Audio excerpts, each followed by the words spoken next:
नमस्कार, आप देख रहे हैं न्यूज वन हिंदुस्तान। इस वक्त की खास खबरों में मैं हूं आपके साथ ज्ञान प्रकाश पांडे। हरिद्वार की मंगलौर विधानसभा सीट से उपचुनाव लड़ रहे भाजपा प्रत्याशी करतार सिंह भड़ाना ने और कांग्रेसी उम्मीदवार काजी निजामुद्दीन ने अपना नामांकन दाखिल किया। भाजपा प्रत्याशी करतार सिंह भड़ाना के नामांकन में उनके साथ राज्य के मुख्यमंत्री पुष्कर सिंह धामी, प्रदेश अध्यक्ष महेंद्र भट्ट समेत जिले के सभी विधायक और कार्यकर्ता शामिल हुए। इस दौरान मुख्यमंत्री पुष्कर सिंह धामी ने दावा किया कि डबल इंजन की सरकार के राज में भाजपा मंगलौर ही नहीं बल्कि बद्रीनाथ उपचुनाव भी जीतने जा रही है। वहीं भाजपा प्रत्याशी करतार सिंह भड़ाना ने कहा कि वो पैराशूट प्रत्याशी नहीं है बल्कि मंगलौर से उनका पुराना नाता है। भाजपा कार्यकर्ताओं से लेकर हर वर्ग में उन्हें सहयोग मिल रहा है और इसी के दम पर वो जीत दर्ज करेंगे। करतार सिंह भड़ाना जी ने भारतीय जनता पार्टी के प्रत्याशी के रूप में अपना नाके पर्चा भर दिया है और पूरी पार्टी एकजुट होकर यहाँ हम मजबूती से चुनाव लड़ेंगे। और अभी हुए लोकसभा के चुनाव में हमारे प्रधानमंत्री जी को प्रधानमंत्री बनाने के लिए उत्तराखंड की 5 सीटों पर हमको भारी विजय मिश्री मिली है। इस विधानसभा के चुनाव में चूंकि लंबे समय से मंगलौर क्षेत्र विकास के मामले में उपेक्षित रहा है, इस बार भारतीय जनता पार्टी वहां से जीतेगी। डबल इंजन की सरकार तेजी से जैसे पूरे उत्तराखंड के अंदर काम कर रही है, अन्य विधानसभा क्षेत्रों में काम कर रही है, उसी प्रकार से मंगलौर विधानसभा भी अब विकास का पहिया वहां भी तेजी से आगे बढ़ेगा। विकास के क्षेत्र में हर वो काम होंगे जो अभी तक रुके हुए हैं। हम सभी से वहां के मतदाताओं से अपील करते हैं कि विकास के लिए आगे आएं और करतार सिंह भड़ाना जी को विजय श्री दिलाएं, भारतीय जनता पार्टी को विजय श्री दिलाएं। और डबल इंजन की जो सरकार है उसमें एक इंजन हमारा मंगलौर विधानसभा का भी लगेगा, तो तेजी से वो विधानसभा भी हमारी विकास के मामले में आगे। भाई, मैं आपके अपने हलके के मतदाता को, बुजुर्गों का इतना सम्मान करूंगा, भाइयों के लिए काम करूंगा और बच्चों के लिए दुलार करूंगा। ये मेरा आधार है। पैराशूट 18 साल पहले जो आया वो पैराशूट है। अब आप मुझे बता दो एक नाम जो मेरे से पहला यहाँ कोई कैंडिडेट है। सिवा काजी और हाजी भी जनरेशन बदल गई उनकी। जब बड़े काजी थे वो तब मैं आया था यहाँ पे, अब उनने भी अपना बच्चे आगे और मैं तो अपना जब कभी मैं ही था और आज भी मैं ही हूँ। तो मैं बाहरी हूँ कि वो बाहरी हैं। बेस यही है कि लोग प्यार करते हैं, सरकार काम कर रही है, ये बेस है मेरा पार्टी का हर एक बच्चा मेरे साथ खड़ा और मैं हाथ जोड़ के उनके प्रणाम कर रहा हूँ। जबकि कांग्रेसी प्रत्याशी काजी निजामुद्दीन ने कहा कि कांग्रेस मंगलौर विधानसभा के विकास और जनता की भलाई के लिए प्रतिबद्ध है। हम यह उपचुनाव मजबूती से लड़ेंगे और जनता के समर्थन से जीत हासिल करेंगे। नामांकन दाखिल करते समय काजी निजामुद्दीन के साथ उनके समर्थक भी मौजूद है। उन्होंने कहा कि कांग्रेस हर वर्ग के विकास के लिए प्रतिबद्ध है और मंगलौर की जनता की उम्मीदों पर खरा उतरने के लिए पूरी तैयारी के साथ मैदान में उतरेंगे। हर चुनाव एक चुनौती होता है, कोई भी चुनाव ऐसा नहीं जिसको हल्के में लिया जा सके। तो आज नामांकन के लिए कांग्रेस पार्टी के प्रत्याशी के रूप में मैं यहाँ आया हूँ चुनाव कार्यालय। और कांग्रेस मजबूती के साथ कांग्रेस की तैयारी आपने अभी देखी होगी। जो लोकसभा के चुनाव गए हैं उसमें विधानसभा वार जो आंकड़ा था वो साफ झलकाता है कांग्रेस पार्टी की तैयारी, और हम उससे भी मजबूत तरीके से और बेहतर रिजल्ट लाने के लिए कांग्रेस तत्पर है। भाजपा की तो आदत हो गई है बड़ बोलापन। उनके नेता बड़ बोले, उनके प्रत्याशी बड़ बोले, उनके लिए काम करने वाले लोग बड़ बोले।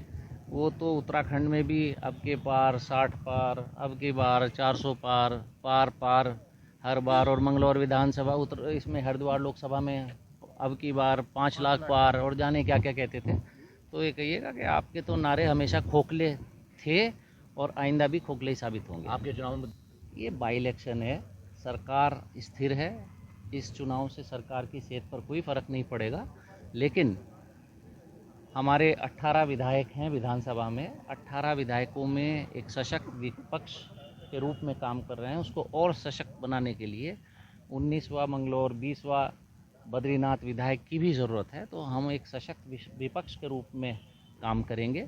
और जो मंगलौर के रुके हुए कई चीज़ें ऐसी हैं जो नहीं हुई अब से, जैसे मंगलौर में इस समय बिजली की ज़बरदस्त समस्या है। वो हर साल 2 साल के बाद जो ट्रांसफार्मर्स और उसका डिस्ट्रीब्यूशन सिस्टम है वो अपग्रेड होता है। वो अपग्रेड नहीं हुआ तो उस तरह की जो रुकी हुई चीज़ें हैं जो एक विधायक के क्षेत्राधिकार में आती हैं वो करेंगे। इसी के साथ आइए हम एक बार पुनः आपको दिखाते हैं किसने क्या कहा। मुख्यमंत्री पुष्कर सिंह धामी ने क्या कहा, भाजपा प्रत्याशी भड़ाना ने क्या कहा और काजी निजामुद्दीन ने क्या कहा। एक बार पुनः दिखाइए तीनों को कि कैसे कौन कौन क्या कह रहा है। भाई मैं आपके अपने हलके के मतदाता को, बुजुर्गों का इतना सम्मान करूंगा, भाइयों के लिए काम करूंगा और बच्चों के लिए दुलार करूंगा, ये मेरा आधार है। मेरा सूट 18 साल पहले जो आया वो पहला सूट है। अब आप मुझे बता दो एक नाम जो मेरे से पहला यहाँ कोई कैंडिडेट है। सिवा काजी और हाजी भी जनरेशन बदल गई उनकी। जब बड़े काजी थे वो तब मैं आया था यहाँ पे, अब उनने भी अपना बच्चे आगे और मैं तो अपना जब कभी मैं ही था और आज भी मैं ही। तो मैं बाहरी हूँ कि वो बाहरी हैं। बेस यही है कि लोग प्यार करते हैं, सरकार काम कर रही है, ये बेस है मेरा पार्टी का हर एक बच्चा मेरे साथ खड़ा और मैं हाथ जोड़ के उनके प्रणाम कर रहा हूँ। करतार सिंह भड़ाना जी ने भारतीय जनता पार्टी के प्रत्याशी के रूप में अपना नाके पर्चा भर दिया है और पूरी पार्टी एकजुट होकर यहाँ हम मजबूती से चुनाव लड़ेंगे। और अभी हुए लोकसभा के चुनाव में हमारे प्रधानमंत्री जी को प्रधानमंत्री बनाने के लिए उत्तराखंड की 5 सीटों पर हमको भारी विजय मिश्री मिली है। इस विधानसभा के चुनाव में चूंकि लंबे समय से मंगलौर क्षेत्र विकास के मामले में उपेक्षित रहा है, इस बार भारतीय जनता पार्टी वहां से जीतेगी। डबल इंजन की सरकार तेजी से जैसे पूरे उत्तराखंड के अंदर काम कर रही है, अन्य विधानसभा क्षेत्रों में काम कर रही है, उसी प्रकार से मंगलौर विधानसभा भी अब विकास का पहिया वहां भी तेजी से आगे बढ़ेगा। विकास के क्षेत्र में हर वो काम होंगे जो अभी तक रुके हुए हैं। हम सभी से वहां के मतदाताओं से अपील करते हैं कि विकास के लिए आगे आएं और करतार सिंह भड़ाना जी को विजय श्री दिलाएं, भारतीय जनता पार्टी को विजय श्री दिलाएं। और डबल इंजन की जो सरकार है उसमें एक इंजन हमारा मंगलौर विधानसभा का भी लगेगा, तो तेजी से वो विधानसभा भी हमारी विकास के मामले में आगे। हर चुनाव एक चुनौती होता है, कोई भी चुनाव ऐसा नहीं जिसको हल्के में लिया जा सके। तो आज नामांकन के लिए कांग्रेस पार्टी के प्रत्याशी के रूप में मैं यहाँ आया हूँ चुनाव कार्यालय, और कांग्रेस मजबूती के साथ कांग्रेस की तैयारी आपने अभी देखी होगी। जो लोकसभा के चुनाव गए हैं उसमें विधानसभा वार जो आंकड़ा था वो साफ झलकाता है कांग्रेस पार्टी की तैयारी, और हम उससे भी मजबूत तरीके से और बेहतर रिजल्ट लाने के लिए कांग्रेस तत्पर है। भाजपा की तो आदत हो गई है बड़ बोलापन, उनके नेता बड़ बोले, उनके प्रत्याशी बड़ बोले, उनके लिए काम करने वाले लोग बड़ बोले। वो तो उत्तराखंड में भी अब के पार 60 पार, अब की बार 400 पार हर बार, और मंगलौर विधानसभा इसमें हरिद्वार लोकसभा में अब की बार 5 लाख पार, और जाने क्या क्या कहते थे। तो ये कहिएगा कि आपके तो नारे हमेशा खोखले थे और आइंदा भी खोखले ही साबित होंगे। आपके चुनाव में ये बाई इलेक्शन है, सरकार स्थिर है, इस चुनाव से सरकार की सेहत पर कोई फ़र्क नहीं पड़ेगा। लेकिन हमारे 18 विधायक हैं विधानसभा में, 18 विधायकों में एक सशक्त विपक्ष के रूप में काम कर रहे हैं। उसको और सशक्त बनाने के लिए 19वां मंगलौर 20वां बद्रीनाथ विधायक की भी ज़रूरत है। तो हम एक सशक्त विपक्ष के रूप में काम करेंगे, और जो मंगलौर के रुके हुए कई चीज़ें ऐसी हैं जो नहीं हुई अब से, जैसे मंगलौर में इस समय बिजली की ज़बरदस्त समस्या है। वो हर साल 2 साल के बाद जो ट्रांसफार्मर्स और उसका डिस्ट्रीब्यूशन सिस्टम है वो अपग्रेड होता है, वो अपग्रेड नहीं हुआ तो उस तरह की जो रुकी हुई चीज़ें हैं जो एक विधायक के क्षेत्राधिकार में आती हैं वो करेंगे। हरिद्वार से जितेंद्र कोरी के साथ bureau report, news 1 Hindustan. Lok Sabha चुनाव में अयोध्या में भाजपा की हार के शीर्ष नेतृत्व के निर्देश पर समीक्षा शुरू हो गई। खुद पार्टी के प्रदेश अध्यक्ष भूपेंद्र सिंह चौधरी ने हार के कारणों को विधानसभा क्षेत्र में बैठ करके तलाशने की कोशिश की। इस दौरान कई अनछुए पहलू भी उनके सामने आए। प्रदेश अध्यक्ष अपनी रिपोर्ट केंद्रीय नेतृत्व को सौंपेंगे। इस दौरान वे 2 दिवसीय प्रवास के पहले दिन उन्होंने मिल्कीपुर, बीकापुर और अयोध्या विधानसभा क्षेत्र की समीक्षा बैठक की। यहाँ पर उन्होंने सबसे पहले मिल्कीपुर सुरक्षित सीट पर हार की वजहों को जानने का प्रयास किया। मौजूदा समय के सपा सांसद अवधेश प्रसाद इस सीट से विधायक रहे। इस सीट पर अब उपचुनाव होना है। इस दौरान भाजपा प्रदेश अध्यक्ष महेंद्र सिंह चौधरी ने बताया कि हार की समीक्षा की बैठक की जा रही है, कार्यकर्ताओं से बात कर रहे हैं, कहीं ना कहीं कोई कमी तो रह गई है, आगे उस कमी को पूरा करेंगे। मुझे लगता है कि सरकार की कल्याणकारी योजनाओं को हम जनता तक पहुंचाने में नाकाम रहे, आगे इस योजनाओं को हम जनता तक पहुंचाएंगे। मोदी और योगी सरकार की जन कल्याणकारी योजनाएं चल रही हैं, उनको जनता तक पहुंचाना हमारा मिशन है। समीक्षा रिपोर्ट शीर्ष नेतृत्व को जल्द देंगे। बता दें कि रुदौली और दरियाबाद विधानसभा क्षेत्र की बैठक आज की जाएगी। भारतीय जनता पार्टी के द्वारा सभी लोकसभाओं में 2-2 लोगों की टीम भेजी गई है, 2 वरिष्ठ लोगों की, और हम लोगों ने अपने कार्यकर्ताओं के साथ बैठकर उन सारे कारणों की समीक्षा की है जिन कारणों के कारण अपेक्षा के अनुसार परिणाम नहीं आए। लेकिन भारतीय जनता पार्टी एक जीवंत संगठन है और प्रदेश की और देश की जनता ने मोदी जी के नेतृत्व में तीसरी बार सरकार बनाने का ऐतिहासिक जनादेश दिया है। और हम सब लोग मिलकर जो हमारी नीति है गरीब कल्याण की, आम आदमी के उत्थान के लिए और भारत को एक समृद्धशाली विकसित भारत बनाने का जो राष्ट्र सपना है भारत हम लोगों का, उसको पूरा करेंगे। और इस चुनाव में विपक्ष ने जो नकारात्मक एजेंडे के द्वारा लोगों को गुमराह करने का, भ्रमित करने का काम किया है, हम सब लोग मिलकर उसे पर्दाफाश करने का काम करें। अयोध्या से मयंक श्रीवास्तव की रिपोर्ट। दिल्ली की बाहरी जिला अंतर्गत नागलोई थाना पुलिस ने चोरी और स्नैचिंग के करीब 75 मोबाइल फोन रिकवर करते हुए 2 स्नैचर और 1 रिसीवर समेत 3 आरोपियों को गिरफ्तार करते हुए अपराध में कम करने की दिशा में एक बड़ी कामयाबी को अंजाम दिया है। पुलिस ने इस बड़ी कामयाबी के बाद करीब 2 दर्जन मामले सुलझाने का दावा भी किया है। दिल्ली पुलिस के बाहरी जिले के एडिशनल डीसीपी अमित वर्मा ने मामले की जानकारी देते हुए बताया कि बीती 16 तारीख को पुलिस की नागलोई थाना एरिया में फोन, 1 स्नैचिंग, 1 कॉल मिली। इसके बाद नागलोई थाना पुलिस ने केस दर्ज कर मामले में जांच करने के बाद एसीपी नागलोई जयपाल सिंह के सुपरविजन में एसएचओ नागलोई इंस्पेक्टर के नेतृत्व में टीम गठित की गई, जिनसे गहनता से घटनास्थल के आसपास के दर्जनों सीसीटीवी फुटेज खंगाले गए।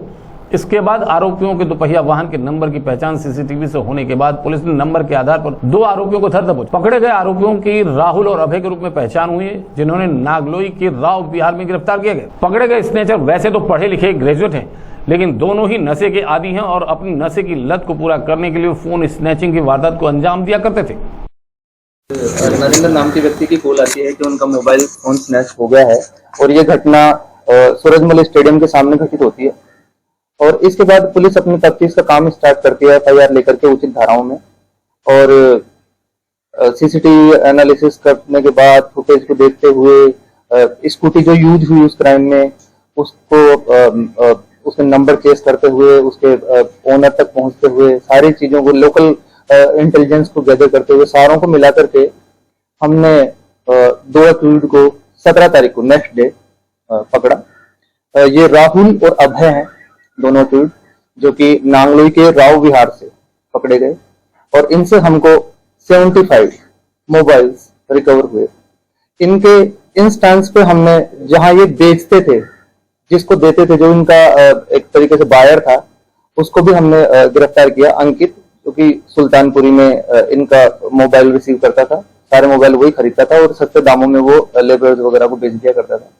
टोटल इनसे जो रिकवरी हुई है वो 75 मोबाइल्स की हुई है, जिनमें से 23 मोबाइल्स के हमने केसेस से वर्कआउट किए हैं। 23 मोबाइल के रिगार्डिंग जो केस वर्कआउट हुए हैं, तो हमारे टोटल जो वर्कआउट हैं वो 23 केसेस वर्कआउट हुए हैं।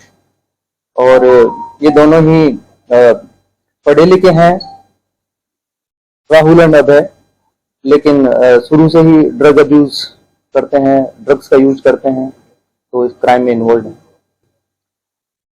राहुल और अभय दोनों ग्रेजुएट हैं, गरीब फैमिली से हैं, ड्रग्स के एडिक्टेड हैं और ड्रग्स के एडिक्टेड होने की वजह से इनको पैसे चाहिए और वो पैसे इनको मोबाइल स्नैच करके। नागलोई दिल्ली से प्रदीप सिंह उज्जैन की रिपोर्ट। विधानसभा में बिल लाओ इनाम पाओ योजना की विजेताओं की लकी ड्रा निकाले गए।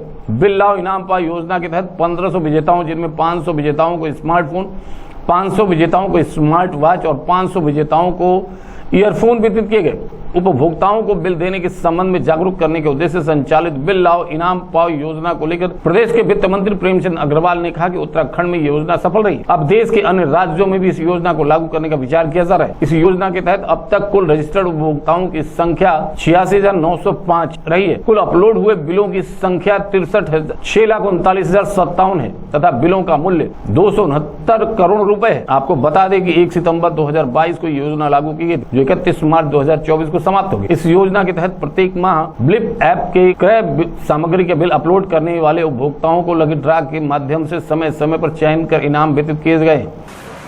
सितंबर 2022 से शुरू हुई बिल लाओ इनाम पाओ स्कीम का आज अंतिम ड्रॉ यानी 17वां ड्रॉ आज हम लोगों ने यहाँ निकाला है। और आप जानते हैं कि जिस प्रकार से 1500 लाभार्थियों को इसमें इनाम मिलते हैं, 500 स्मार्टफोन, 500 स्मार्ट वॉचेस और 500 ईयरबड्स हम लोग देते हैं। तो मैं सबको पहले बधाई दे रहा हूँ जिन 1500 लाभार्थियों को ये सब इनाम यहाँ मिल रहे हैं।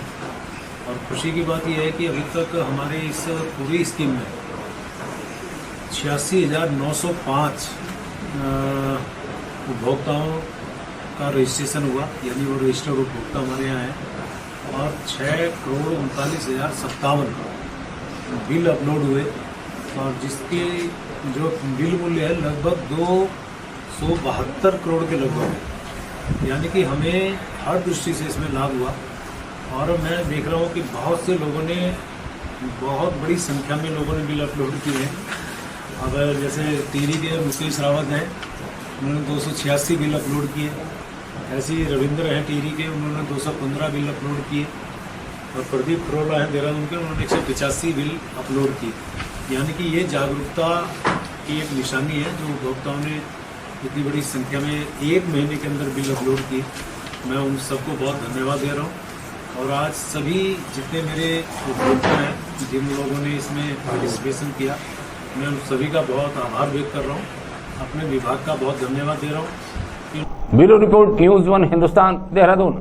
जहां पूरे देश में नीट के बाद अब नेट के लिए भी छात्रों के चेहरे की मायूसी छाई है, वहीं दिल्ली समेत पूरे देश में नीट के खिलाफ विरोध प्रदर्शन हुए। दिल्ली में डॉक्टर RS प्रवीण कुमार, जो पूर्व एडिशनल DGP तेलंगाना, ने मीडिया से बातचीत की। डॉक्टर RS प्रवीण कुमार ने कहा कि मैं खुद भी और मेरे बच्चे भी नीट एक्सपीरियंस किया है। नेट के एग्जाम भी दोबारा होने से छात्रों के बीच एक मायूसी है और एक तरीके से उनके साथ कत्ल हुआ है, उनके साथ बहुत बड़ा जुर्म हुआ है। प्रवीण कुमार ने बात करते हुए बताया कि जिस तरीके से यह साजिश हुई है, उन छात्रों के खिलाफ उस देश का भविष्य भी अंधेर में हो जाएगा। वहीं आपको बता दें कि दिल्ली में नीट के खिलाफ विरोध प्रदर्शन काफी हुआ। 30 जून को दिल्ली के शाह ऑडिटोरियम में सेमिनार करने जा रहे हैं। इनके तकरीबन हजारों हाथ सेमिनार में ज्वाइन करेंगे। वहीं उनके कुछ जो सिद्धांत हैं उसको आगे बढ़ाएंगे। प्रवीण कुमार ने बात करते हुए बताया कि उनका मकसद है कि हर एक को, गरीब और पिछड़े वर्ग के जो लोग हैं, उनको आगे लेकर आना, उनको शिक्षा के क्षेत्र में लेकर जाना। अगर किसी को हमारे संगठन में रहने के बाद किसी को नौकरी नहीं मिल पाती तो हम उसको एक तरीके से पैसे देने का प्रबंध भी करेंगे। 30 जून को शाह ऑडिटोरियम में सिविल लाइन्स एरिया में स्वेरोस नेटवर्क का एक नेशनल सेमिनार होगा। ये सेमिनार में मैं भी बनूंगा IAS, IPS और सिविल सर्वेंट। तो ये थीम के ऊपर बहुत बड़ा सेमिनार होगा। इसमें बहुत सारे गरीब समाज से शिक्षित होके काफ़ी सारे IAS, IPS ऑफिसर्स जो बन गए, वो लोग आके अपना अनुभव गरीब बच्चों से शेयर करेंगे। और 30 जून में सुबह 9:30 बजे से लेके दोपहर में 3 बजे तक ये सेमिनार चलेगा। और ये सेमिनार में कम से कम 2000 बच्चों काफ़ी राज्यों से, न केवल उत्तर भारत से, दक्षिण भारत से भी आ रहे हैं। वो पूरा जसवंत जी के अध्यक्ष के रूप में ये पूरा हो रहा है। तो हमको बहुत अच्छा लग रहा है। पहली बार हम उत्तर भारत में स्वेरोस नेटवर्क का कार्यक्रम शाह ऑडिटोरियम में कर रहे हैं, और वो भी शिक्षा के ऊपर कर रहे हैं। स्वेरोस नेटवर्क एक शिक्षा पे जोर देने वाले नेटवर्क है, और स्वेरोस नेटवर्क ये बिलीव करती है सिर्फ शिक्षा के जरिए ही अपना गरीबी को मिटा सकते हैं, और उसके अलावा कोई रास्ता नहीं है। जैसा बाबा साहेब अम्बेडकर ने रास्ता बताया देश को और दुनिया को, ऐसे शिक्षित बन के हर लड़का और लड़की अपना खानदान को बदले और अपना समाज को बदले और अपना देश को बदले। तो इसीलिए मैं सब दिल्ली वासियों से और पूरे उत्तर भारत वासियों से मैं यही निवेदन करूंगा, आप जरूर अपना बच्चा और बच्ची को जून 30 तारीख को भेजें, और एक दिन पहले आए तो और अच्छा रहेगा। और जितना जल्द हो सकता है उतना जल्द सूरज नेटवर्क में शामिल हो जाओ, और आपको बहुत अच्छा मार्गदर्शन मिलेंगे और बहुत अच्छा काउंसलिंग भी मिलेगा, और आपको जिंदगी में कोई भी प्रॉब्लम होगा, और चाहे वो शिक्षा के रूप में, चाहे वो स्वास्थ्य के रूप में, चाहे वो स्वावलंबन के रूप में, जो भी है उसके बारे में आपको मार्गदर्शन मिलेगा। और मैं यही चीज़ों से मैं बहुत खुशी हो रहा है आप लोगों से बात होते हुए। दिल्ली से महेश शर्मा की रिपोर्ट। बने रहें खबरों में, देखते रहें न्यूज़ वन हिंदुस्तान। नमस्कार। आप देख रहे हैं न्यूज़ वन हिंदुस्तान।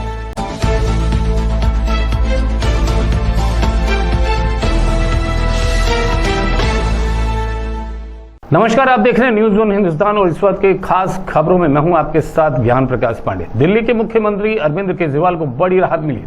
अरविंद केजरीवाल को दिल्ली के राउज एवेन्यू कोर्ट ने राहत देते हुए नियमित जमानत दे दी। राउज एवेन्यू कोर्ट की न्यायाधीश न्याय बिंदु के वेकेशन बेंच ने ईडी और केजरीवाल की दलीलें सुनी, जिसके बाद जमानत पर फैसला सुरक्षित लग लिया गया। लेकिन कोर्ट ने उन्हें 1 लाख रुपए के बेल बॉन्ड पर जमानत दी। बताया जा रहा है कि अरविंद केजरीवाल 21 को बाहर आ सकते थे, पर इसी बीच प्रवर्तन निदेशालय अरविंद केजरीवाल मामले में ट्रायल कोर्ट के फैसले के खिलाफ सुबह दिल्ली उच्च न्यायालय का रुख कर लिया, जिसके बाद सुनवाई तक हाई कोर्ट ने रोक लगा दी। आपकी लीगल टीम के एडवोकेट ऋषिकेश कुमार ने बताया कि आबकारी नीति घोटाले में राउज एवेन्यू कोर्ट ने अरविंद केजरीवाल को जमानत दे दी थी। उन्हें 1 लाख के बेल बॉन्ड पर जमानत दी गई। कल दोपहर तक अरविंद केजरीवाल जेल से बाहर आ सकते हैं। यह आप नेताओं, देश और लोगों की बड़ी जीत है।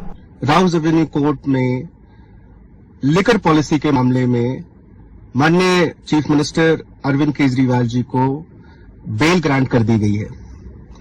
रात के 8 बजे राउज एवेन्यू कोर्ट में बेल का ऑर्डर प्रोनाउंस किया गया। अरविंद केजरीवाल जी को 1 लाख रुपए की निजी मुचलके पर जमानत दी गई है।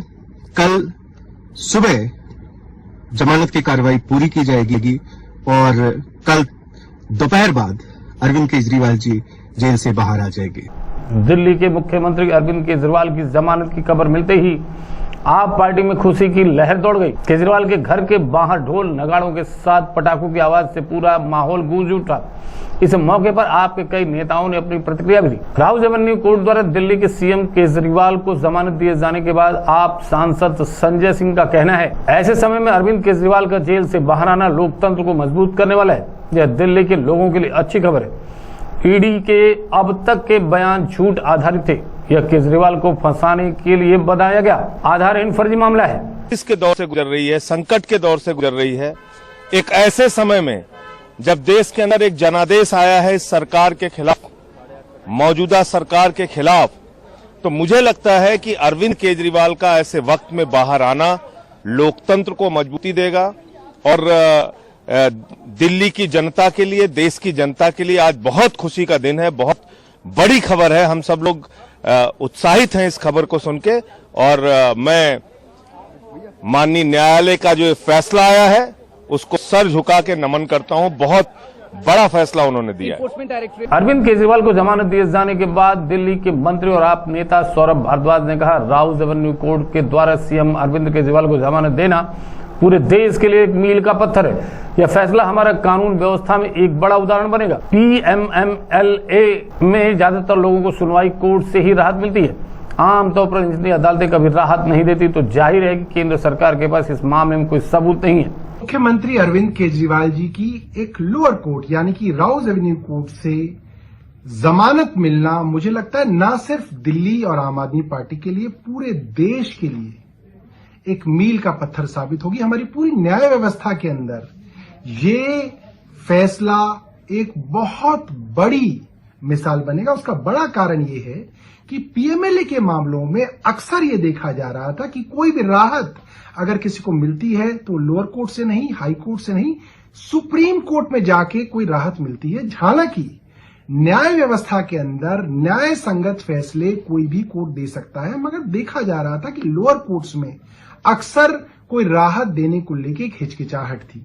ऐसे में जज न्याय बिंदु जी द्वारा इस तरीके की बड़े फैसले में राहत देना, मुझे ऐसा लगता है सभी जगह लोअर जुडिशरी के अंदर एक रोशनी का काम करेगी। दूसरी बात, जब इस मामले में बहस करी जा रही थी और केंद्र सरकार के एसजी राजू साहब ने ये कहा कि जब हमारे पास किसी मामले में सबूत नहीं होते तो हमें सरकारी गवाह यानी कि अप्रूवर बनाने पड़ते हैं, और अप्रूवर से अगर गवाही दिलवानी है तो हमें उसको इंड्यूसमेंट यानी कि लालच देना पड़ता है।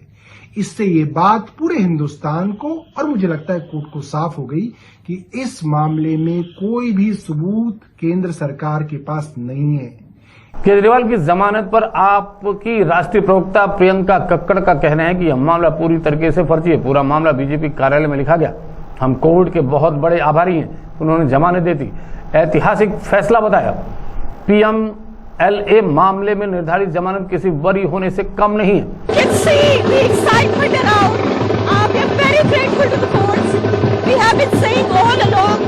ये मामला पूरा फर्जी है। पूरा का पूरा मामला भाजपा के कार्यालय में लिखा गया है। एक चवन्नी की रिकवरी 2 साल में नहीं हुई। हम बहुत बहुत आभारी हैं कोर्ट के कि उन्होंने ये ऐतिहासिक फैसला दिया। PMLA के कानून में रेगुलर बेल अक्विटल से कम नहीं होती। हम लोग बहुत आभारी हैं कोर्ट के। आप नेता दुर्गेश पाठक ने दिल्ली के CM अरविंद केजरीवाल को जमानत दिए जाने के बाद कहा, यह बहुत बड़ी खुशी का मौका है। मैं सभी लोगों का बधाई देता हूं। मैं केवल एक ही बात कह सकता हूं कि सत्य परेशान हो सकता है लेकिन पराजित नहीं हो सकता। मैं धन्यवाद देता हूं अदालत कि ये बहुत ही खुशी का मौका है। मैं पूरे देश में सभी लोगों को बधाई देता हूं। मैं एक ही चीज कह सकता हूं कि सत्य परेशान हो सकता है लेकिन पराजित नहीं। मैं सभी पूरे देश के सभी लोगों को इसके ढेर सारी शुभकामनाएं देता हूं, बधाई देता हूं। माननीय अदालत का बहुत बहुत धन्यवाद देता हूं। Thank you. Bureau report, news 1 Hindustan, Delhi. Raebareli में पुरानी रंजिश को लेकर 2 सगे भाइयों पर लाठी डंडों से हमला हुआ है। हमले में एक भाई की मौत हो गई जबकि दूसरे की हालत गंभीर है। मामला डीहे थाना इलाके के पूरी पथी गांव का है। यहाँ के रहने वाले 26 वर्षीय मोहम्मद समीर व 40 वर्षीय खुर्शीद टेकरी दादुपुर से अपनी बार्बर शॉप बंद करके गांव लौट रहे थे। उसी दौरान थोड़ी दूर पर एक पुलिया के पास घात लगाकर बैठे 4 हमलावरों ने बाइक से जा रहे दोनों भाइयों को रोका। लाठी डंडों से जमकर पिटाई की। दोनों भाई जख्मी हालत में वहीं गिर गए। किसी तरह सूचना पाकर परिजन मौके पर पहुंचे तो खुर्शीद बेहोश था जबकि समीर दर्द से करा रहा था। परिजन दोनों को लेकर अस्पताल भागे जहाँ डॉक्टर ने खुर्शीद को मृत घोषित कर दिया जबकि समीर की गंभीर हालत को देखते हुए तुरंत इलाज शुरू कर दिया। परिजनों के मुताबिक कुछ दिन पूर्व गाँव में खड़ंजा पर पाइप डालने को लेकर हमलावरों के बीच झगड़ा हुआ था। रायबरेली से बहस सोनकर की रिपोर्ट। नीट और UGC नेट परीक्षा रद्द करने के मुद्दे पर राहुल गांधी के बयान पर भाजपा के राष्ट्रीय प्रवक्ता सुधांशु त्रिवेदी ने कहा, नीट परीक्षा को लेकर सरकार पूरी तरह से सतर्क और संवेदनशील है। सरकार दृढ़ संकल्प है और लाखों छात्रों के साथ कोई अन्याय नहीं होने देगी। जो भी है इसके लिए जिम्मेदार, उसके खिलाफ सख्त कार्रवाई की जाएगी। राहुल गांधी को लाखों छात्रों के भविष्य से कोई लेना देना नहीं है। वह सिर्फ इस विषय पर अपनी राजनीति करना चाहते हैं कि राजस्थान में पेपर लीक हुआ, लेकिन राहुल गांधी ने इस पर एक शब्द नहीं बोला। कि तीसरे अटेम्प्ट में, थर्ड अटेम्प्ट में भी जो 3rd डिवीजन नहीं पास हो पाए, अर्थात 100 सीटें भी नहीं पा पाए, वो आकर अपने को मेधावी छात्रों का प्रतिनिधि घोषित करने का प्रयास करें और जब यह विषय न्यायालय के विचाराधीन है तो न्यायालय के विवेक से ऊपर अपना विवेक दिखाने का प्रयास करें, तो ये साफ साफ लगता है कि उन्हें लाखों छात्रों के भविष्य के साथ कुछ लेना देना नहीं है। उन्हें सिर्फ इस विषय के ऊपर अपनी राजनीति करनी है। ठीक वैसे ही जैसे राजस्थान में 1.5 दर्जन के लगभग पेपर लीक के मामले हुए थे, श्री राहुल गांधी जी ने एक शब्द उसके बारे में कभी बोला था। नीट और UGC नेट परीक्षा रद्द करने के मुद्दे पर राहुल गांधी के बयान पर भाजपा के राष्ट्रीय प्रवक्ता शाहनवाज पूनावाला ने भी राहुल पर प्रहार किया और कहा सिर्फ इसलिए कि राहुल गांधी तीसरी बार असफल हुए। में लॉ का पेपर लीक हुआ, पहली बार 2011 में AIEEE का पेपर लीक हुआ।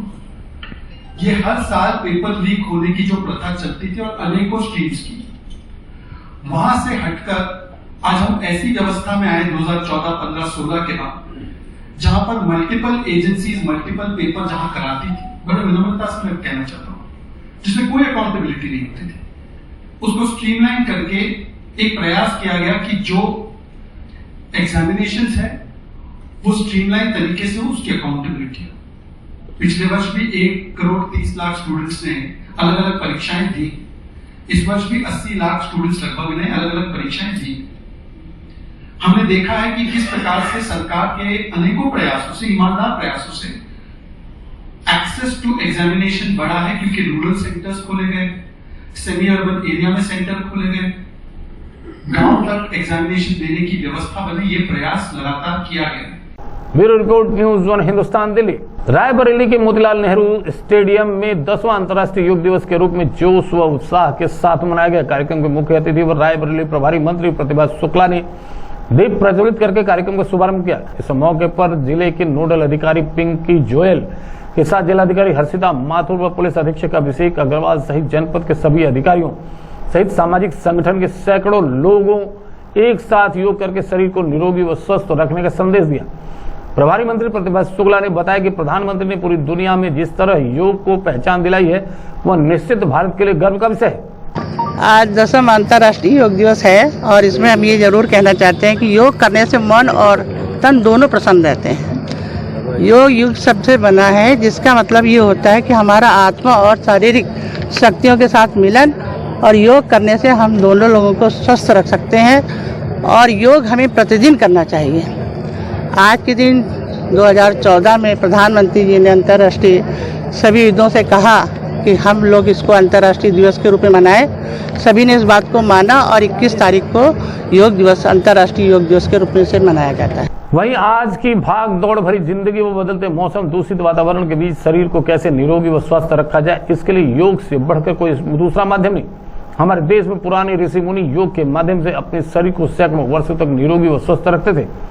देखिए, आज मोतीलाल नेहरू स्टेडियम में अंतर्राष्ट्रीय योग दिवस मनाया गया है, जो हम सबके जीवन के लिए योग करना बहुत ही आवश्यक है। योग करने से बहुत सी बीमारियां जो हैं हमारे शरीर से लुप्त हो जाती हैं, तो इसलिए योग करना बहुत ही अत्यंत आवश्यक है। रायबरेली से वैभव सोनकर की रिपोर्ट। दिल्ली में लगातार पानी के लिए हो रहे हाहाकार के बाद दिल्ली सरकार के जल मंत्री आतिशी दिल्ली वालों को उनके हक का पानी दिलाने के लिए अनिश्चितकालीन अनशन पर बैठने से पहले सीएम अरविंद केजरीवाल की धर्मपत्नी सुनीता केजरीवाल के साथ राष्ट्रपिता महात्मा गांधी जी का आशीर्वाद लेने पहुंचे। सीएम आवास से राजघाट के लिए रवाना हुई। जल मंत्री आतिशी, सुनीता केजरीवाल, दिल्ली के मंत्री आतिशी और सौरभ भारद्वाज और आप सांसद संजय सिंह राजघाट पर महात्मा गांधी को श्रद्धांजलि देने के बाद अनिश्चितकालीन भूख हड़ताल शुरू कर दी। आतिशी के अनशन स्थल मंच से बाहर भारी महिला सुरक्षा बल तैनात की गई।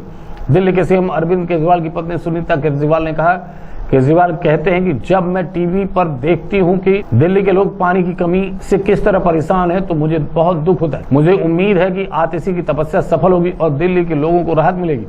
मैं आतिशी को शुभकामनाएं देती हूँ, भगवान उनकी रक्षा करे। इस बार पूरे देश में भीषण गर्मी पड़ रही है, तापमान 50 पर चला गया है। कहा जा रहा है कि इतनी गर्मी शायद 100 साल में पहली बार पड़ी है। ये किसी के हाथ की बात नहीं है, भगवान की मर्जी है ये तो।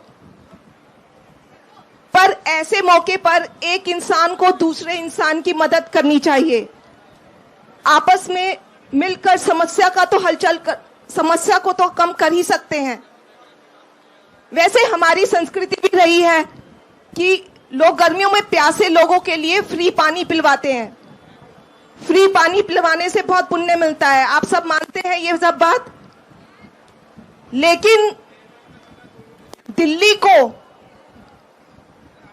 पड़ोसी राज्यों से पानी मिलता है, दिल्ली का अपना पानी नहीं है।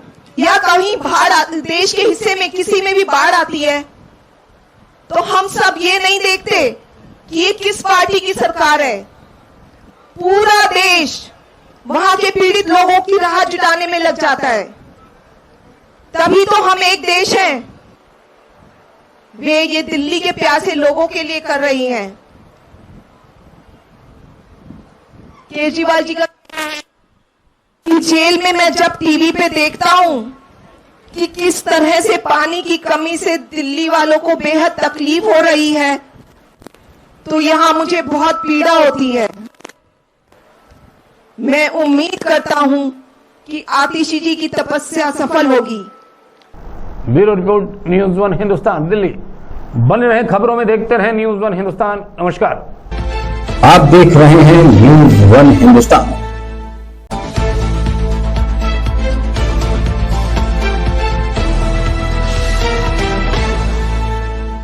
नमस्कार, आप देख रहे हैं न्यूज़ वन हिंदुस्तान। इस वक्त की खास खबरों में मैं हूं आपके साथ ज्ञान प्रकाश पांडे।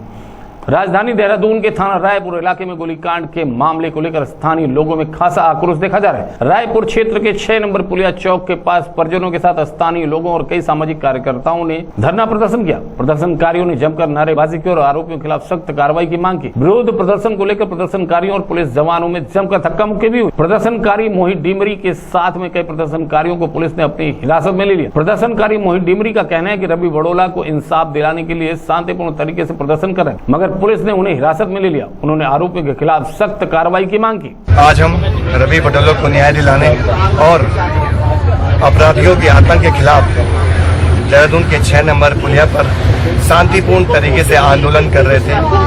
पुलिस द्वारा हमें जबरन गिरफ्तार किया जा रहा है। दमनकारी नीति पुलिस के सामने आ रही है। हम लोकतांत्रिक तरीके से अपना विरोध भी दर्ज नहीं कर सकते हैं। ये स्थिति इस राज्य में हो गई है। हम ये कहना चाहते हैं, हमारे उत्तराखंड में अपराधी बढ़ते जा रहे हैं। बाहरी राज्य के गुंडे बदमाश यहाँ अपने पैर जमा चुके हैं। जमीन के उनके अपने कारोबार पनप रहे हैं। इस वजह से यहाँ का जो मूल निवासी है उसका भविष्य सुरक्षित नहीं है। सफेद पोस्ट जो नेता है, इसके साथ ही साथ उनका नेताओं के साथ क्या गठजोड़ है, हम ये चाहते हैं कि इसकी भी जांच होनी चाहिए, क्योंकि अपराधी और नेताओं के गठजोड़ से ही इस राज्य में लगातार आपराधिक घटनाएं हो रही हैं। तो मैं मूल निवासियों से कहना चाहता हूँ, आज इन्होंने मोहित डिमरी को गिरफ्तार किया है। कल जो भी इस राज्य में मूल निवासियों की बात करेगा, उनके लिए सड़कों में लगेगा। हर एक को किसी तरह दमन किया जाएगा, उसकी गिरफ्तारियां होंगी। हमें समझना पड़ेगा कि हम सबको एक होकर लड़ना है। मूल निवासियों को अपनी एकता दिखानी है। सारे जो हमारे नामजद थे और नामजद के अलावा और जो लाइट में जो भी अभियुक्त आए थे, प्रकाश में जिनका नाम आया था, उन सभी की गिरफ्तारी कर ली गई है। अब उसमें कोई भी अभियुक्त उसमें शेष नहीं है। जैसा कि आपको विदित होगा कि 4 अभियुक्त तो पहले ही भेजे जा चुके थे और कल एक अंकुश जो नामजद था उसको भी पकड़ लिया गया था, उसकी भी अरेस्टिंग कर ली गई थी। इसके अलावा जो मुख्य अभियुक्त था जिसके द्वारा जो है गोली चलाई गई थी, रामवीर उसका नाम था, जो कि रहने वाला मुजफ्फरनगर का था, तो उसको भी जो है हमारी पुलिस के द्वारा जो है राजस्थान पुलिस के साथ मिलके वहाँ से उसकी अरेस्टिंग की गई थी। इसके अलावा जो हमारे 2 और जो बदमाश थे, जिनका एक का नाम योगेश था और दूसरा जो मनीष था, मनीष के द्वारा भी जो इसमें फायरिंग की गई थी, तो उनको भी हमारी टीम लगातार प्रयास कर रही थी, पीछा कर रही थी। तो कल जो है उनकी लोकेशन जो है हरिद्वार जनपद के आसपास आई थी, तो वहाँ पे भी जो है लोकल पुलिस के साथ मिलके उनकी घेराबंदी की गई और वहाँ जो है उनके द्वारा पुलिस पर फायरिंग की गई, जिस मुठभेड़ के दौरान जो है उनमें 2 लोगों को जो है पैर में गोली लगी थी। तो मैं वहाँ भी रात मौके पर गया था, वहाँ घटनास्थल का निरीक्षण किया गया और साथ में फिर अस्पताल भी मैं गया था, वहाँ भी उनको देखा गया। तो इस प्रकार से जितने भी हमारे नामजद अभियुक्त थे और 2 और नाम जो प्रकाश में आए थे, उन सभी को अरेस्ट करके जो है माननीय न्यायालय में पेश किया जा चुका है। और आगे इसमें जो है जो हमारा मुख्य अभियुक्त है उसको भी हम कस्टडी रिमांड पर लिया जाएगा और जो उसमें आगे की कार्रवाई से विस्तृत रूप से पूछताछ की जाएगी और अगर कोई और रिकवरी है तो वो भी हमारे द्वारा इसमें की जाएगी। Bureau report, news one Hindustan, Dehradun. Delhi के गुलाबी बाग बूस्टिंग पंपिंग सेंटर पर सुबह 5 बजे से सैकड़ों लोगों को लग जाता है पानी के लिए तांता। यहाँ पर लोगों का कहना है कि सुबह 5 बजे से आ जाओ, लाइन में लग जाओ, लेकिन उम्मीद नहीं होती कि हमें पानी भी मिलेगा। गुलाबी बाग की स्थानीय जनता का कहना है कि 12 बजे, 1 बजे, 2 बजे तक लोग पानी का इंतजार करते हैं, लेकिन इन सभी लोगों का कहना है कि यहाँ पर सुबह से लाइन तो लगा लेते हैं, लेकिन जरूरी नहीं कि हमें पानी मिल जाए। कभी कभी लगातार 3-3 दिन तक यहाँ सुबह 5 बजे से आने के बाद 1 टैंकर पानी अगर मिलता है तो उसमें हम सबको 6 लोग मिलकर पानी भर वहां पर। लेकिन अगर इनको पैसा दिया जाए तो ड्राइवर पैसे दिया जाए तो उसकी फटाफट आपको मिल जाएगा। तो कहीं ना कहीं पानी पर हो रही सियासत, उसको लेकर सरकार को इस पर ध्यान देना चाहिए और पानी का समाधान करना चाहिए। यहाँ पे 5 बजे आदमी सब जुट जाते हैं, दिन भर लाइन लगाते, झूठ मूठ के एंट्री कर लेते, लेकिन पानी नहीं भेजते। ये हो गया कम से कम 3 महीना हो गया। ये फिक्स पॉइंट, ये दिक्कत इसलिए आ रहा, जितने पहले फिक्स पॉइंट चल रहे थे वो सारा फिक्स पॉइंट बंद कर दिए हैं। रिक्वेस्ट पे मैसेज पे पानी जा रहा, जिसके पास पैसा है वो उसको पानी जा रहा, जिसके पास ताकत है उसके पास पानी जा रहा। जो फिक्स पॉइंट वाले हैं वो सिर्फ आते हैं, नाम लिखवाते हैं, तुम्हारे पास पानी चला जाएगा, लेकिन पानी नहीं जा रहा। पानी पर बिल्कुल सियासत हो रहा, बिल्कुल राजनीति, ये सब कमाने का जरिया है। एक बात बताइए, जब टैंकर का कमी है तो रिक्वेस्ट वाला पानी कैसे चला जाता है? क्षेत्रीय जनता इतनी हताश हो गई है कि उनका कहना है कि आज हम लोगों की वह स्थिति है कि घर के न घाट के न काम पर जा पाते हैं और न खाना बनाने का टाइम मिल पाता है। बस है कि पानी पानी पानी पानी के पीछे लगे रहना पड़ता है। 2 बैलन मिल जाए, गैलन मिल जाए, क्योंकि जल ही जीवन है। लेकिन समस्या जो पानी की है वह जस की तस बनी हुई है। बताऊँ आपकी बात, हाँ यहाँ भी हो रहा है। अरे वो सब कंटेंट बना हुआ है साहब, पैसा की पैसा कोई बड़ी चीज है, पैसा तो कैसे पहुँच जाएगा, पैसा कहीं दे। दिल्ली से महेश शर्मा की रिपोर्ट। नीट पेपर लीक को लेकर लगातार प्रोटेस्ट जारी है। विद्यार्थी जगह जगह पर विरोध प्रदर्शन कर रहे हैं। इसको लेकर ऐसी ही एक तस्वीर दिल्ली के शास्त्री भवन के सामने से आई। इसके अंतर विद्यार्थी संगठन एसएफआई तथा तमाम विद्यार्थी संगठन प्रोटेस्ट करते नजर आए। आपको बता दें, विद्यार्थियों की मांग है कि धर्मेंद्र प्रधान शिक्षा मंत्री को इस्तीफा दें और इस मामले पर उचित कार्रवाई करें। जो भी दोषी हो उनको सख्त सजा दी जाए। विद्यार्थियों का कहना है कि जब तक इन पर संज्ञान नहीं लिया जाएगा, लगातार विरोध प्रदर्शन ऐसे ही जारी रहेगा और यह प्रदर्शन आगे चलकर एक बहुत बड़ा जन आंदोलन बन सकता है। हमारी मांगे यही है कि हम देख रहे हैं किस तरीके से जब से 2017 में एनटीए बॉडी बनी और इसको डिफरेंट टेंडर्स दिए गए हैं और हम देख रहे हैं किस तरीके से conundrums are taking place and they playing with the future of the students. कल ही नेट जेआरएफ का जो एग्जाम हुआ था वो कैंसिल हो गया था due to the compromisation of the integrity, which is not fair because students are working hard and I believe and everyone here who's present believes that NTA से ये टेंडर वापस लेना चाहिए और इन धांधलियों को रोकना चाहिए और जो एजुकेशन मिनिस्टर हैं उनको रिजाइन करना चाहिए। देखिए, हम देख रहे हैं पिछले 10 सालों में जिस तरह से शिक्षा का और हमारे करियर्स का मजाक बना के रख दिया गया है। 7 सालों में 70 पेपर लीक हुए हैं और अब हम ये समझ गए हैं, चाहे वो नीट का स्कैम हो, चाहे वो नेट के एग्जाम के साथ जो हुआ, ये सिम्टम है और बड़ी बीमारी जो है वो एनटीए है। तो हम ये डिमांड के साथ आए हैं कि एनटीए जैसा इनकॉम्पिटेंट बॉडी से जो तमाम एग्जाम्स कंडक्ट कराने का टेंडर है वो ले लिया जाए। धर्मेंद्र प्रधान जो मिनिस्टर ऑफ एजुकेशन हैं पिछले 2021 से हैं और उनके राज में जिस तरह से शिक्षा का मतलब बाजारीकरण, शिक्षा को मतलब पेपर लीक हो रहा है, कोचिंग सेंटर्स को आप पेपर बेच दे रहे हैं, 35 लाख 32 लाख में आप पेपर बेच दे रहे हैं, स्टूडेंट्स के साथ इतना बड़ा खिलवाड़ कर रहे हैं, तो उनका रेजिग्नेशन। हम ये डिमांड करने आए हैं कि नीट के स्टूडेंट्स जिनके साथ ये अन्याय हुआ है उनका एग्जाम वापस से कंडक्ट हो और इन्हीं डिमांड्स के साथ आज हम यहाँ पे शास्त्री भवन पे इकट्ठा। दिल्ली से शिवम की रिपोर्ट। राजधानी दिल्ली में आरोपियों के हौसले इस कदर बुलंद हैं कि दिन दहाड़े ही लूट व स्नैचिंग की घटना को अंजाम देकर फरार हो जाते हैं। देखिए हमारे संवाददाता प्रदीप की खास रिपोर्ट। राजधानी दिल्ली में अपराधियों के हौसले इस कदर बुलंद है कि दिन दहाड़े ही लूट की वारदात को अंजाम देकर फरार हो जाते हैं। ताजा मामला अलीपुर थाना अंतर्गत हिरन की चौकी का है, जहां एक बाइक सवार से 2 स्कूटी सवारों ने मोबाइल फोन की लूट की वारदात को अंजाम दिया और मौके से फरार हो गए। मामले की जानकारी अलीपुर थाने में दर्ज कराई गई है, जिसके बाद अलीपुर थाना पुलिस की टीम आरोपियों की तलाश में जुटी है और सीसीटीवी फुटेज को खंगालने में जुटी है। आरोपियों ने जिस जगह लूट की वारदात को अंजाम दिया वहां दूर दूर तक कोई सीसीटीवी कैमरा नहीं है। मामले की जानकारी अलीपुर थाने में दर्ज कराएगी, जिसके बाद अलीपुर थाना पुलिस की टीम मौका वारदात वाली जगह पर पहुंची और आसपास के सीसीटीवी फुटेज खंगालने शुरू कर दी। लेकिन इलाके कुछ एरिया में दूर दूर तक सीसीटीवी कैमरे नहीं है, जिसका फायदा आरोपी उठाकर सड़क पर वारदात को अंजाम देकर या तो यमुना की तरफ या फिर केशव नगर की तरफ फरार हो जाते हैं।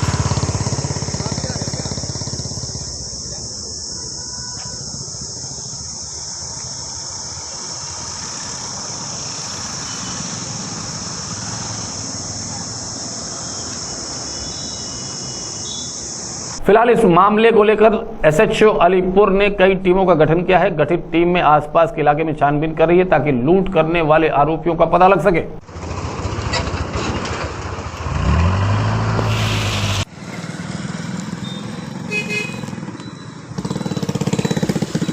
दिल्ली से न्यूज़ 1 हिंदुस्तान के लिए नीतीश सैन के साथ प्रदीप उज्जैन की रिपोर्ट। राजधानी दिल्ली के अलग अलग कोनों से अवैध तरीके से पार्क गलियों को घेरकर अवैध मस्जिद और मजारों का निर्माण किया जा रहा है, जिस पर नगर निगम की टीम ने कार्रवाई की है। दिल्ली नगर निगम नरेला जोन की टीम ने बवाना जाजा कॉलोनी में हो रहे अवैध निर्माण पर आज पीला पंजा चलाया। आपको बता दें, पार्क के अंदर मस्जिद का निर्माण किया गया था, जिसको लेकर दिल्ली नगर निगम की टीम को जानकारी मिली, जिसके बाद नरेला दिल्ली नगर निगम की टीम भारी पुलिस बल के साथ बवाना जाजा कॉलोनी पहुंची और वहां पर जाकर पीला पंजा चला दिया। बता दें, एक पार्क के अंदर अवैध मस्जिद का निर्माण किया गया था, जिसको लेकर लगातार नरेला जोन में शिकायत दर्ज कराई गई थी, जिसको लेकर आज दिल्ली नगर निगम की टीम ने मस्जिद को जमींदोज कर दिया।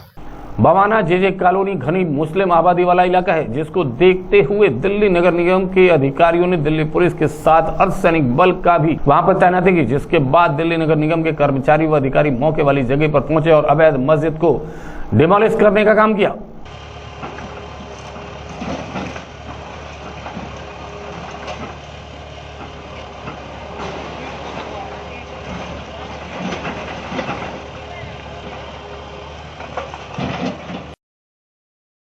लेकिन वहां पर कुछ महिलाओं ने दिल्ली नगर निगम के दस्ते को रोकने की कोशिश भी की, लेकिन भारी पुलिस बल व अर्धसैनिक बल की तैनाती की वजह से सभी को पीछे हटना पड़ा और दिल्ली नगर निगम के पीले पंजे ने अवैध मस्जिद को ढा दिया। अवैध मस्जिद को शुरू से पिलर और लिंटर दफन किया गया था और धीरे धीरे उसे एक बहुमंजिला इमारत में तब्दील करने की तैयारी की जा रही थी।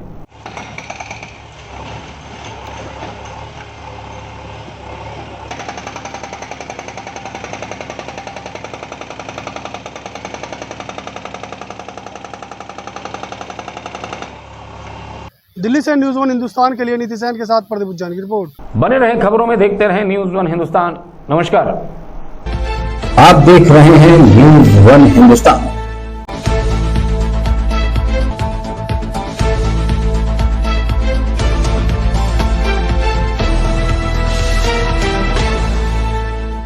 नमस्कार, आप देख रहे हैं न्यूज़ 1 हिंदुस्तान। इस वक्त नॉन स्टॉप खबरों में मैं हूं आपके साथ ज्ञान प्रकाश पांडे। अंतर्राष्ट्रीय योग दिवस पर राष्ट्रपति द्रौपदी मुर्मू ने किया योग अभ्यास। वंदे भारत ट्रेन में फूड के पैकेट में मिला कॉकरोच।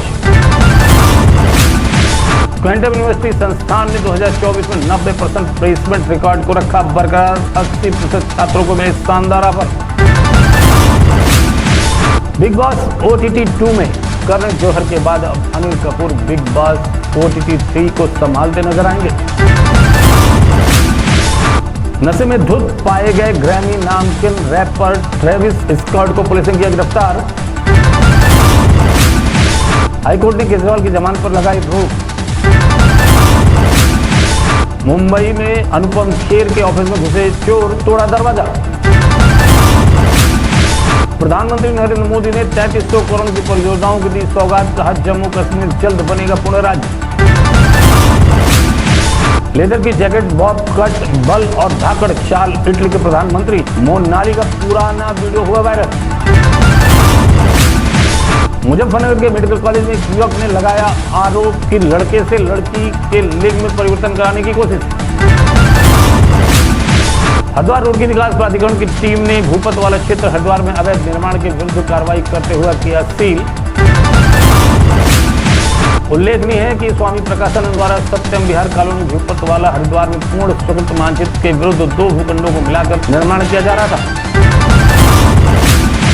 जिसके विरुद्ध प्राधिकरण ने पहले 2 भूखंडों और निर्माण करने पर धारा 27 के तहत कारण बताओ नोटिस जारी किया था तथा विकास कार्य रोकने के आदेश भी निर्गत किए थे।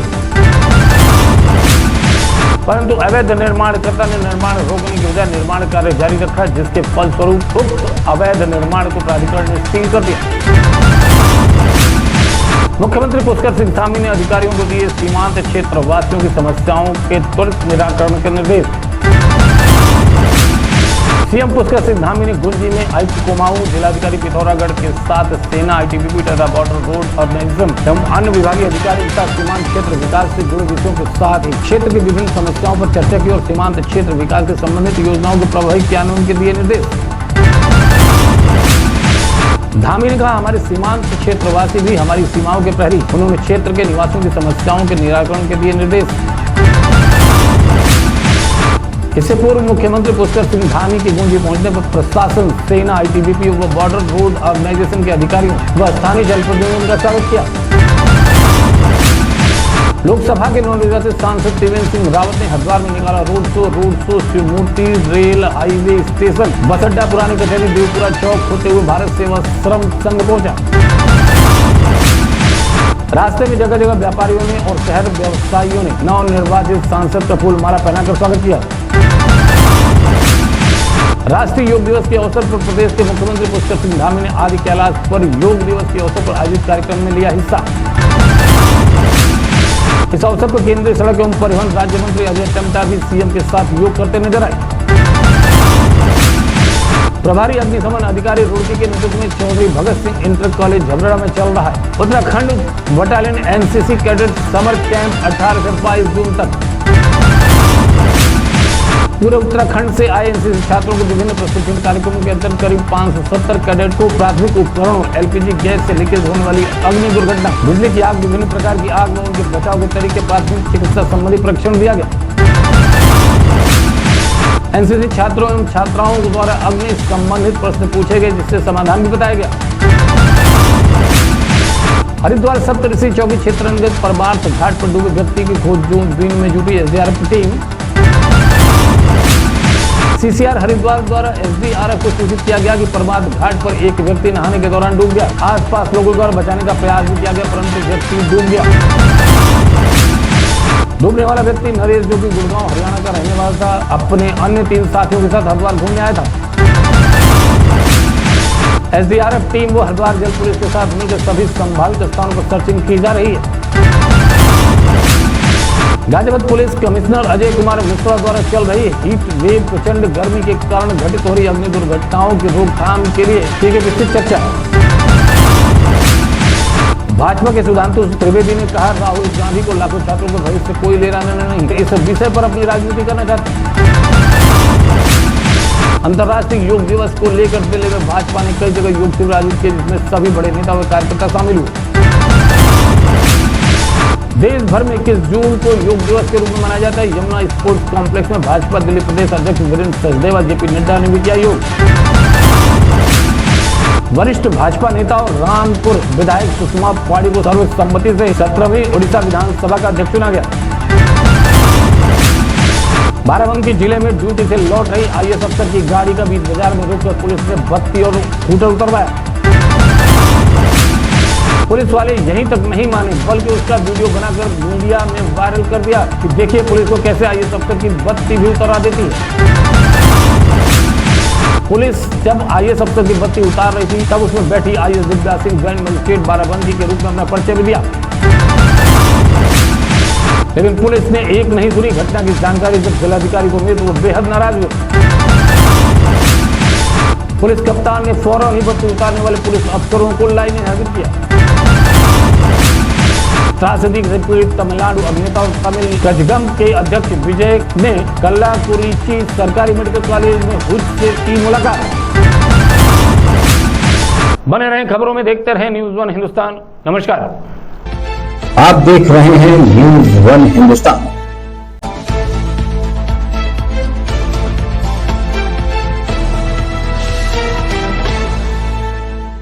नमस्कार, आप देख रहे हैं न्यूज़ 1 हिंदुस्तान। इस वक्त की खबरों में मैं हूं आपके साथ ज्ञान प्रकाश पांडे। अयोध्या स्थित हनुमानगढ़ी के महंत राजू दास का बयान सामने आया। उनका कहना है कि हम लोग भारतीय जनता पार्टी से छोटे कार्यकर्ता हैं। प्रधानमंत्री नरेंद्र मोदी और मुख्यमंत्री योगी आदित्यनाथ के लिए काम करते हैं। हम लोग करते हैं प्रयास हिंदुत्व और राष्ट्रवाद का बने सरकार। जनता का आभार, तीसरी बार प्रधानमंत्री नरेंद्र मोदी को पीएम बनाया। हम लोग जनता के लिए काम करते हैं। उन्होंने कहा कि कुछ लोगों को इससे होती है तकलीफ तो होती रहे। उनकी हटाई गई सुरक्षा पर उन्होंने दुख जताया। उनका कहना है कि अयोध्या के चुनाव हारने पर हो रहा है मंथन। बैठक सफल थी लेकिन विक्षिप्त मानसिकता के अधिकारी जिनको लोकतंत्र में नहीं है आस्था, जिनको नहीं है संविधान में आस्था, उनको होनी चाहिए तकलीफ। हमें नहीं है कोई दिक्कत। उन्होंने हटाई गई सुरक्षा पर अपनी हत्या की साजिश करार दिया। वंदे मातरम, जय श्री राम, श्री हनुमान जी महाराज की जय। हम लोग सनातन के लिए कार्य करते हैं, हिंदुत्व के लिए कार्य करते हैं और मैं आभार देता हूं जनता जनार्दन का कि तीसरी बार जनादेश मोदी जी को दिया है। योगी जी के नेतृत्व में लगातार पूरे देश में हम लोगों ने घूम घूम के प्रचार किया है। मैं भी 16 राज्य में चुनाव प्रचार किया और अब की बार 400 पार के नारा के साथ पुनः प्रचंड बहुमत के साथ पुनः मोदी जी की सरकार और हमारी सरकार बनी है। इसके नाते कुछ अधिकारियों को अभी भी दिक्कत है, समस्या है। मुझको लगता है कि अभी भी उस मानसिकता के अधिकारी हैं जिनको मोदी जी और योगी जी अच्छे नहीं लगते हैं। दुखद था हमारी सुरक्षा हटाए जाना और प्रशासन ने हमारी सुरक्षा को हटाया है, ये दुखद है, अति निंदनीय है। सिर्फ जनता की बात कर देना और हिंदुत्व की बात करना, बीजेपी के लिए लड़ना, बीजेपी के लिए झगड़ना, मोदी जी के लिए काम करना, योगी जी के लिए काम करना, मुझको लगता है ये कुछ अधिकारियों को अच्छा नहीं लगता है। इसके नाते सुरक्षा व्यवस्था हटाई गई हमारी, हमारे साथ कभी भी अप्रिय घटना हो सकता है। इसके नाते मैं उच्च स्तरीय अधिकारी से निवेदन करता हूं कि सुरक्षा बहाल करें और ऐसे अधिकारियों के खिलाफ कार्रवाई। अयोध्या से मयंक श्रीवास्तव की रिपोर्ट। गाजियाबाद से भोजपुरा जाने वाले रास्ते पर वहां से गुजर रहे पब्लिक ने एक व्यक्ति ने लाश पड़ी देखी तो वहां के लोगों में हड़कंप मच गया। तभी पुलिस को सूचना दी गई। मौके पर पहुंची पुलिस ने शव को कब्जे में लेकर धारदार हथियार से सरकटा हुआ मिला और हत्या के बाद लाश को हत्यारों ने वहां फेंक कर सर को साथ ले गए। पुलिस ने जाँच तो की, सर का अभी कोई पता नहीं चला। फिलहाल पुलिस जिस व्यक्ति का शव मिला उसकी पहचान कर रही है ताकि उसके घर से संपर्क किया जा सके। डायल 112 के माध्यम से यह सूचना प्राप्त हुई कि थाना टीलामोड़ क्षेत्र के आशीर्वाद ग्रीन्स की दूसरी तरफ लोनी भोपुरा रोड पर सड़क किनारे गर्दन कटी हुई परिस्थिति में एक डेड बॉडी पड़ी है। तत्काल ही पुलिस द्वारा पहुंचकर फील्ड यूनिट को बुलाते हुए इसकी फोटोग्राफी एवं वीडियोग्राफी कराई गई। पंचायत अमाई कार्रवाई कराते हुए इस अज्ञात मृतक युवक उम्र करीब 30 वर्ष की शव को पोस्टमार्टम हेतु भेज दिया गया है। टीमों का गठन करके मृतक की शिनाख्त हेतु सार्थक प्रयास किए जा रहे हैं। आवश्यक विधिक कार्रवाई अमल में लाई जा रही है। गाजियाबाद से देवानंद वर्मा की रिपोर्ट। अलीपुर इलाके में हो रहे अवैध निर्माण पर फिर चला एसडीएम का पीला पंजा। एक हफ्ते में एसडीएम अलीपुर ने आज दूसरी बार कार्रवाई की और अवैध निर्माणों को जमींदोज कर दिया। मैं मौजूद हूँ अलीपुर में और यहाँ पर खेती की जमीनों पर जो अवैध जो गोदाम निर्माण किए जा रहे थे उस पर एसडीएम अलीपुर की जो टीम है वो यहाँ पर पहुंची है और अवैध जो गोदाम निर्माण किए जा रहे थे उनको जमींदोज किया जा रहा है। कहीं ना कहीं एसडीएम अलीपुर को इस मामले को लेकर जानकारी दी गई थी कि खेती की ज़मीनों पर अवैध निर्माण जो है वो किए जा रहे हैं, जिसको लेकर एसडीएम अलीपुर की टीम यहाँ पर पहुंची है और अवैध गोदाम निर्माणों को जमींदोज कर रही है। आपको बता दें इससे पहले भी जो एसडीएम अलीपुर रही थी नवनीत मान, उनके कार्यकाल में भी 1 साल तक कोई भी निर्माण कार्य इस इलाके में नहीं किया गया।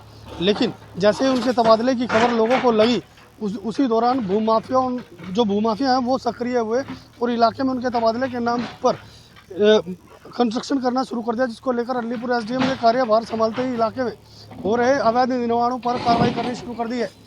आपको बता दें कि पूर्व एसडीएम नवनीत मान ने 1 साल तक इस पूरे इलाके में खेती की जमीनों पर अवैध निर्माण पर रोक लगा रखी थी। लेकिन जैसे उसके तबादले की खबर इलाके में फैली तो भूमाफियाओं ने रातों रात खेती की जमीनों पर अवैध निर्माण करने शुरू कर दी। लेकिन नए एसडीएम ने अलीपुर में 1 हफ्ते के अंदर ही दूसरी बार इलाके में भूमाफियाओं के खिलाफ पीला पंजा चलाते हुए अवैध निर्माण गोदाम को दमीजोत कर दिया। दिल्ली से न्यूज़ 1 हिंदुस्तान के लिए नितिशान के साथ प्रदीप। राजधानी दिल्ली के नीलोठी क्षेत्र में बीती रात एक फैक्ट्री में भीषण आग लगी, जिसकी जानकारी दमकल विभाग को दी गई। दमकल विभाग के करीब 28 गाड़ियां मौके पर पहुंची और आग पर काबू पाने की कोशिश करती रही। आग काफी तेज थी, जिसको लेकर दमकल विभाग की टीम काफी मशक्कत करना पड़ा।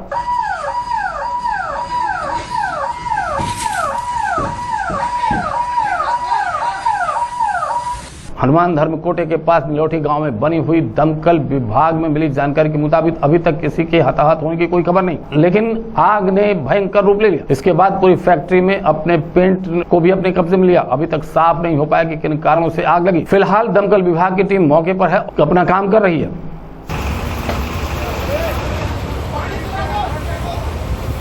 इसको दबा दो, इसको ना गली में आ जाएगी, इसको दबा दो। वहाँ तरह पर नहीं तरते, उल्टी तरती है दबा दी। पट गई थी आगे रोक ली, घेर ली हमने। Bureau report news 1 Hindustan Delhi. बने रहें खबरों में, देखते रहें न्यूज़ 1 हिंदुस्तान। नमस्कार। आप देख रहे हैं न्यूज़ 1 हिंदुस्तान। हिंदुस्तान में आप सभी का स्वागत है। शुभ प्रभात, प्रणाम, नमस्कार। इस समय मैं हरिद्वार में हूँ और हर की पौड़ी पर हूँ। हमारे पीछे आप माँ गंगा का विशाल, विराट और मनमोहक रूप देख सकते हैं। हम हमारे दर्शकों को भी दिखाना चाहेंगे माँ गंगा का ये मनमोहक रूप। यहाँ पर खड़े होकर असीम आनंद की अनुभूति हो रही है और पवित्रता का एहसास हो रहा है। मगर साथ ही एक दुख भी है कि माँ गंगा को हम और आप प्रदूषित भी कर रहे हैं। आइए संकल्प लें कि माँ गंगा को प्रदूषण से मुक्त कराना है। न्यूज़ 1 हिंदुस्तान की ये मुहिम है। जागरूक बनिए और जिम्मेदार बनिए।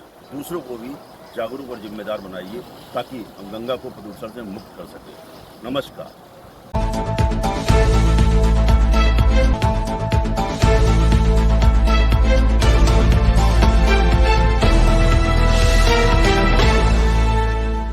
नमस्कार, आप देख रहे हैं न्यूज़ वन हिंदुस्तान और इस वक्त की खास खबरों में मैं हूं आपके साथ ज्ञान प्रकाश पांडे। मुख्यमंत्री पुष्कर सिंह धामी ने कहा, देवभूमि उत्तराखंड में उपद्रवियों के लिए कोई जगह नहीं। उपद्रव, दंगा करने वाले और सरकारी संपत्ति को नुकसान पहुंचाने वालों को दंगा विरोधी कानून बनाया गया है। इसके साथ ही साथ लैंड जिहाद, बाहरी राज्यों के लोगों को वेरिफिकेशन ड्राइव को लेकर भी सीएम धामी काफी सख्त नजर आ रहे हैं। मुख्यमंत्री धामी की सख्ती का असर अब दिखने लगा और पुलिस प्रशासन पूरी तरीके से इसको लेकर एक्टिव हो गया है। आपको बता दें कि सीएम धामी ने मुख्यमंत्री आवास में उच्च स्तरीय बैठक में अधिकारियों को निर्देश दिए थे कि कानून व्यवस्था को सख्ती से पालन कराया जाए, राज्य में रह रहे बाहरी लोगों का सघनता से सत्यापन किया जाए। मुख्यमंत्री ने अधिकारियों को सख्त निर्देश दिए कि जो भी बाहरी व्यक्ति राज्य में जमीन खरीदने के लिए आ रहे हैं, वे किस उद्देश्य से जमीन खरीद रहे हैं, आपराधिक विवरण के साथ ही भूमि क्रय करने का उद्देश्य भी उन्हें बताना पड़ेगा। मुख्यमंत्री ने निर्देश दिए हैं कि आपराधिक प्रवृत्ति के लोगों को चिन्हित किया जाए। उन्होंने कहा कि कानून व्यवस्था के साथ खिलवाड़ करने वालों के खिलाफ सख्त कार्रवाई की जाएगी। जो हमने कार्रवाई करी, आज पूरे राज्य के अंदर एक अभियान चला कि जो अतिक्रमण है सरकारी जमीनों पर, जो कहीं पर नीली चादर चढ़ाई हुई है, कहीं पर पीली चादर चढ़ाई हुई है, कहीं पर हरी चादर चढ़ा दी भाइयों बहनों, हजारों एकड़ जमीन लैंड जिहाद के नाम पर अतिक्रमण कर रखी थी, अवैध कब्जा किया हुआ था। उस कब्जे को हटाने का काम उत्तराखंड की सरकार ने किया है भाइयों बहनों, और 5000 एकड़ से भी ज्यादा जमीन हमने हटाई है।